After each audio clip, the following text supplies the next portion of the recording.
অনেকের নামাজ, হায় রে আল্লাহ, ভাব দেখলে মনে হয় সপ্তাহে 6 দিন পিরিয়ড চলে, শুক্রবার আসলে জুম্মার টাইমে খালি পিরিয়ড ভাঙে। বাকি টাইমে যতই বোঝান খালি অজুহাত দিবে, হুজুর আমার কাপড় ঠিক নাই। কি বলে না? আরে তোমার কাপড় ঠিক থাকবে না কিসের জন্য? তুমি কি অসুস্থ রোগী নাকি সারাদিন পড়তেই থাকে?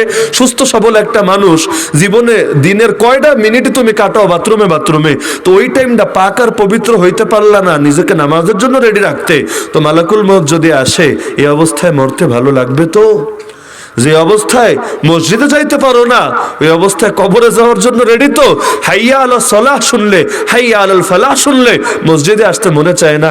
মালাকুল মাউত এসে হাইয়া আলাল মাউত ডাকলে তখন কি আর মৃত্যুর দুয়ার থেকে কেউ বেঁচে থাকতে পারবে?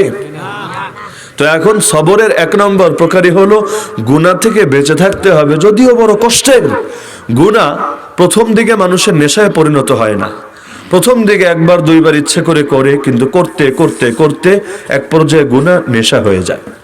এটা শুধু ওই মাদকের গুনার কথা বলছি না, যে কোনো গুনাহ। ধরেন প্রথম যেইবার কুদৃষ্টি দিয়েছিলেন কোনো মেয়ের দিকে, বুঝ হওয়ার পরে প্রথমবার দেখবেন, প্রথম দিকে দেখবেন দিলে এমনই মনে হয়েছে আরে কি করলাম, কাজটা ঠিক না, এটা পাপ, এটা গুনাহ, এটা আমার জন্য শোভা পায় না।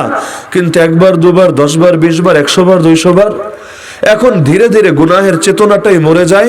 এখন শুধু চেহারার দিকে কুদৃষ্টিপাত না, একেবারে তার উলঙ্গ দৃশ্য দেখতেও আপনার অন্তরে একবার কম্পন ধরে না। গুনাহ একবার করলে অন্তরে একটা কালো দাগ পড়ে, যদি তওবা করে দূর হয়, তওবা না করলে দাগটা থেকে যায়। এরপর যদি আরেকবার করে আরেকটা কালো দাগ, আরেকবার পরে আরেকটা কালো দাগ, অন্তরটাই কত বড়। গুনাহ করতে করতে এক পর্যায়ে পুরো অন্তর কালো হয়ে যায়। হাজরে আসওয়াদ একটা পাথর আছে, চেনেন তো আপনারা? কখনো মক্কা শরীফে গেলে আল্লাহ তাআলা আপনাদেরকে যদি দেন, দোয়া করে আল্লাহ সবাইরে যাওয়ার তৌফিক দেন, দেখে আইসেন। সেই হাজরে আসওয়াদ কালো একটা পাথর, হাদী সাহেবরা যেটার গায়ে চুমু খায়, ভিড়ের কারণে চুমু খেতে না পারলেও দূর থেকে ইশারা করে হাতে চুমু খায়। এই যে পাথরটা, এটা কিন্তু মূলত জান্নাতি পাথর, দুনিয়ার কোনো পাথর না। এই পাথরটা মূলত ছিল হাজরে আবিয়াদ, সাদা পাথর, কিন্তু এখন হয়ে গেছে কালো পাথর।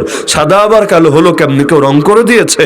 না রে ভাই, এই পাথরকে চুমু খেতে হয়, সুন্নত নবী বানিয়েছেন।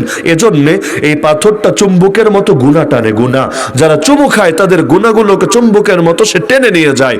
তো এখন মানুষের গুনাহ এতটাই কালো, গুনাহ টানতে টানতে টানতে সাদা পাথরটাও হয়ে গেছে কালো। তো এখন একটা পাথরে যদি গুনাহ টানতে টানতে কালো হয়ে যেতে পারে, আমাদের কলব, আমাদের অন্তর কয়দিন আর সাদা থাকবে?